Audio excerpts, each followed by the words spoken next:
let's move on to the next one here. All right, so this one says, I'm trying to get my money organized. What accounts do I need? I'm fairly new to figuring out finances and wondering what accounts people use to organize their spending, saving, and investing. I finally paid off the last of my debt, but now I'm not sure how to organize my finances to start building from here. For most of my life, I've had a regular checking and savings account at a local bank. Do I need a high yield savings account? What about starting to invest for retirement? I'm just trying to learn how to take better control of my money and start growing it. Yeah, that's a good question. And you know, I think a lot of people kind of find themselves where like they just had a standard savings and checking account at whatever bank, you know, sometimes it's whatever bank your parents set you up with or whichever one was closest to you. But I think, you know, and Lauren, you always say this, like simple is better. And until you need to add the complexity to your finances with different types of accounts and having multiple, like whether it's multiple cards or multiple different investing accounts, like I would keep it as simple as you can. And so I would say like at a minimum, and tell me if you agree with this, like at a minimum, all they really need is like a primary checking account to pay their expenses. Some people we've seen do like 2 accounts for different types of expenses. That could work too. A high yield savings account for like their emergency fund, long-term savings goals. I always like to throw in a brokerage account if they want to invest for maybe more of like the short term or medium term, I should say like 5+ years, and then a retirement account. So whether that's through their work or whether that's like an IRA, something like that, I think those 4 accounts, like that's really about as simple as you can keep it. Yep.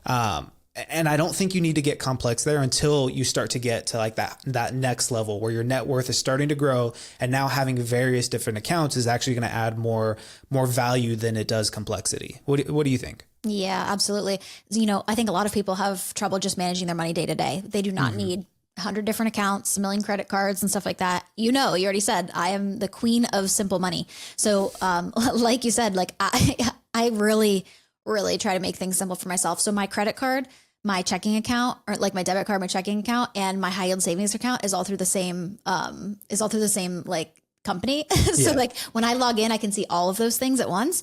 And then all of my, my brokerage account is through Fidelity. So I have my Roth IRA, and some of my rollover 401ks in there and stuff like that. And then of course you have a retirement account through your job. So that's like, you have to have that as well. But I like to keep that super, super simple because like I said, too many people don't even they don't even know what's going in and out of their account day to day. How are they going to manage all of these different accounts that they have? So I think, like you said, simpler the better.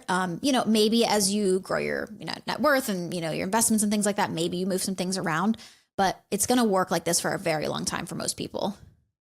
Yeah, no, it's funny that you said that because like I also was like, okay, I want to have all my accounts in one place. And like, I know like, someone like Dave Ramsey would probably like die if they heard this, but I was like, what is the credit card that I really want to have? And that's going to be like my main, like bread and butter credit card that I'll use for everything. Yeah. And then what bank is that linked to? And then, so that's kind of how I went about finding the bank that I wanted to link everything through. And then, like you said, I use Vanguard, you use Fidelity. They're pretty much the same thing. Like they all offer the same types of products, but simplicity, like, especially if you're kind of new to this whole thing of like personal finances, like I think a lot of people can kind of get excited about like from one sense, complexity can kind of look like, I don't know if sexy is the right word for it on the outside, but right. Like people talk about it like, oh, like I have this account for this and I set up all these systems and processes for how I run things. And it's like, hey, if that makes you feel good, awesome, do it. Yeah. But for most people, like you said, they have trouble managing one account. Right. And so if we can just simplify this as much as possible,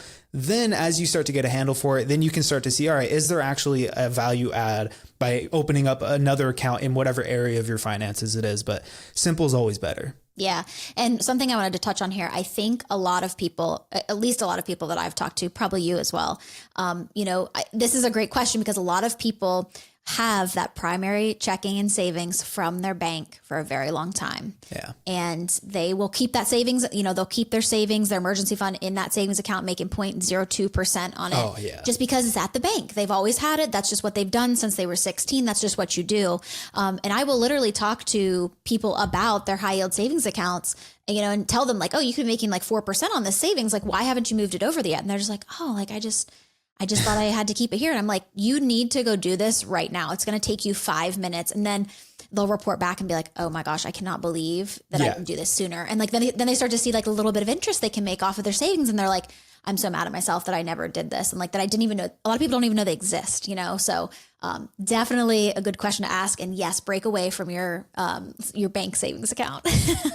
Oh my God. I can't tell you how annoying it is with regular, like I have Chase, like regular, my savings account got like 8 cents of interest. And this is like towards the start of the month, it got 8 cents. And my high yield savings account got like a couple $100. Yeah. I'm like, that's a huge difference. Right. Yep. But now I'm curious for you. Do you keep any traditional savings accounts like at your bank, or is all of your savings money in like a high yield savings account? Cause I know for me, like I have like what I call like just like a general sinking fund. Like if we're going to make miscellaneous purchases for the house, or if we need to do like car maintenance, I keep a savings account at the bank just for stuff like that. Cause I don't want to have to wait to transfer that money. You know, it's usually like a 1 or 2 day wait. Yeah. Whereas I could just transfer it instantly into my checking account. Do you do anything similar like that? So, well, here's the thing. Now that my high yield savings account is attached to my debit card, I can move move it like automatically. So I don't have to worry about that. But for people who I've worked with in the past that do worry about this, because another thing is like, what if I do need cash and it's like an emergency and I need some cash, you know? I usually tell people like, hey, if you want to keep like $500 in your savings account or like $1,000 in your traditional savings account, that's fine. But I would not prioritize keeping money in there just because it's sitting there doing nothing. For me, I would like when my checking account wasn't pretty like buff, I have it like a buffer on it now. So like, I don't feel like I would need that cash. But before, whenever I was, budgeting it down to about $100 left per month, I would keep a little bit of money in my savings just to like have that there just in case I'd need to pull some money out. So yeah, I think you can definitely do that if you want. I just would not keep a ton of money in there just because it's not making anything, but that's just my personal preference. If it makes you feel secure to do that, do it, whatever is best for you, honestly. Yeah, it's a good point. Like, I think the general rule of thumb is you should really try to keep only what you need in like a traditional bank, and the rest of it should be in like a high yield savings or retirement accounts or things like that. Yep. But like, this is especially for people who are self-employed too. Like, you have to set aside money for taxes. And like, I see so many people who keep that in like a business checking account or maybe even a business savings account. But I'm like, just move that over to a high yield savings account. And like, now the money that you're holding to pay taxes on, you're at least going to make some money off of that. Right. Yep. And that can lower your tax burden or increase your pot of savings for your tax bill at the end of the year. Like little things like that I think can make a huge difference. Whereas if you were to just keep it in a traditional bank account, like it's not going to be meaningful for you. You're going to see that big pile of cash there and it's not going to earn any interest. Yep. It's just little things like that I think you can optimize that are going to make a big difference as you start to like grow your savings or your net worth, things like that. Right. Because if you have $100,000 in a high yield savings account, you're looking at a few $100 a month coming in as like a dividend or an interest payment. Yeah. Like over the course of a year, a couple $1,000, right? Like that's a big difference right there. Yeah, absolutely.